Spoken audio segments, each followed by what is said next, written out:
রসুলের জন্য নামাজ না, রসুল নামাজ পড়বার আহে নাই। কেউ দেখাইতে পারবো সারা কোরআনে নবী নামাজ পড়ছে এর একটা দলিল আছে? কোরআনে কি কোথাও আছে?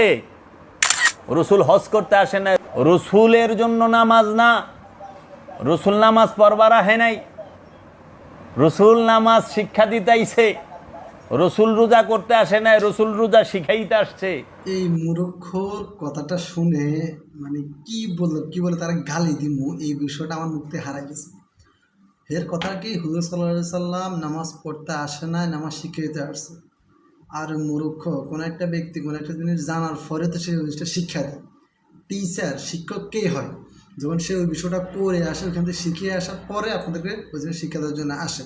এই মূর্খ কেন বুঝতে চান? হুজুর আপনি সরাই নিয়ে নামাজ পড়তে, যে আমাদের হুজুর শাইখ আহমদুল্লাহ সাহেব যে একটা বক্তৃতা দিয়েছিলেন, বক্তৃতা আপনি একটু শুনেন তাহলে বুঝবেন।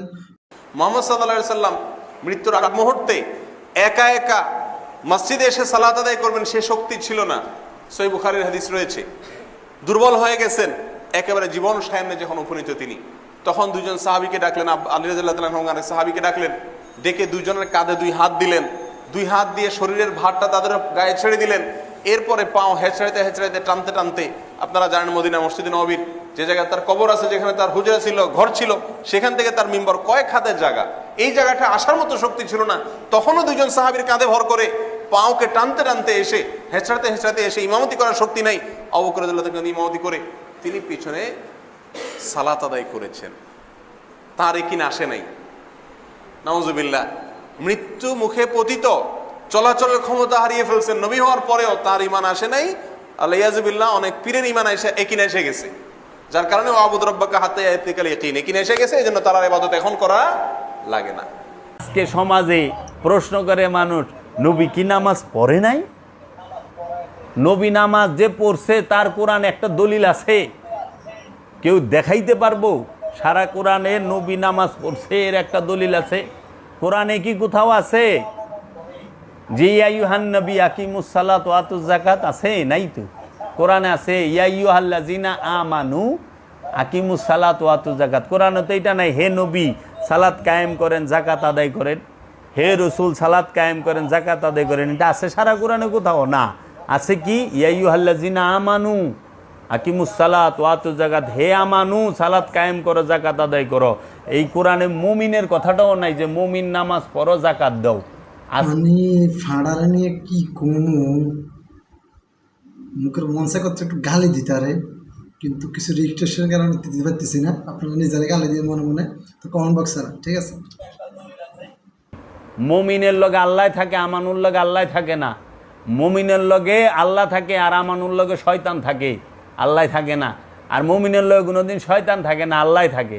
আর আমানুর লগে শয়তান থাকে, আল্লাহ থাকে না। তা আমানু আর মুমিনের তফাৎ আসমান আর জমিন। আমানু শয়তান যুক্ত আর মুমিন শয়তান মুক্ত মানুষ। কি কই ভাই? ইয়া আইয়ুহাল্লাযিনা আমানু, হে ঈমানদাররা। ঈমানদারের ভিতরে যারাই আছে, যেখানে আমাদের নবী সাল্লাল্লাহু আলাইহি সাল্লাম আছে, সবাই তো ঈমানদার। খলিফাতে শুরু করে সাহাবীরা সবাই তো ঈমানদার। আর তখন যে আয়াতগুলো নাযিল হয়, তখন কিন্তু সাহাবীরা ছিল, আমাদের মতো অপদার্থ ছিল না। তার মানে সাহাবীদেরকে উদ্দেশ্য করে বলা হয়েছে, হে ঈমানদাররা আকিমুস সালাহ ওয়া আতুজ যাকাত, নামাজ আদায় করো, যাকাত দাও। আর কারা হড়া বুঝছি কি মানুষটা কইছে মুসলমান কখনো কোনো কিছু করতে, বুঝছেন না? এখন আমি যখন সালাতের কথা বলি, আমারে প্রশ্ন করে, আচ্ছা আপনি সব বাদ দেন, আমার একটা কথার উত্তর দেন, বলেন তো রসুল কি নামাজ পড়ে নাই? রসুল কি নামাজ পড়ে নাই? হ্যাঁ আর না বলবেন। আমি বলছি সুজা না, রসুল নামাজ পড়ে নাই, রসুলের জন্য নামাজ না। কোথাও কোরআনে হুকুম নাই রসুলে না। সত্যের মানদণ্ড হলো কোরআন আর সহি হাদিস। 2 নাম্বার হাদিস, জাল হাদিস, এগুলা না। আল্লাহর রসুল মেরাজে শরীফে গেছে, আল্লাহর সাথে মেরাজ শরীফ আল্লাহ রসুলের সাক্ষাৎ হয়েছে। 27.5 বছর সবচেয়ে নিচু যেই আসছে, 27.5 বছর মেরাজে ছিল। আল্লাহরে 27.5 বছর দেখার পরে, আল্লাহর কাছে 27.5 বছর থাকার পরে ফিরে আয়া নামাজ। প্রিয় দর্শক, এর ভিডিও আর বেশি না চাওয়াটা আমি বেটার মনে করি। তবে এদের কিছু কিছু ইমানি আকিদা, কিছু কিছু বিষয় আমার মনে হয় এদের ইমান ভঙ্গের কারণ হয়ে দাঁড়াবে। এমন এমন এমন এমন কিছু মূর্খতা কিছু কিছু বিষয় পরিচয় দেয় এরা, এমনকি এরা এক এক সময় এদের যে বাবাকে উঠাইতে উঠাইতে এতটুকু উঠে ফেলে যে হুজুরাম থেকে উপরে উঠালে। আরেকটা বই আমি আপনাদের একটু দেখাই দিচ্ছি, একটু শুনে মনোযোগ দিয়ে দেখবেন আপনারা।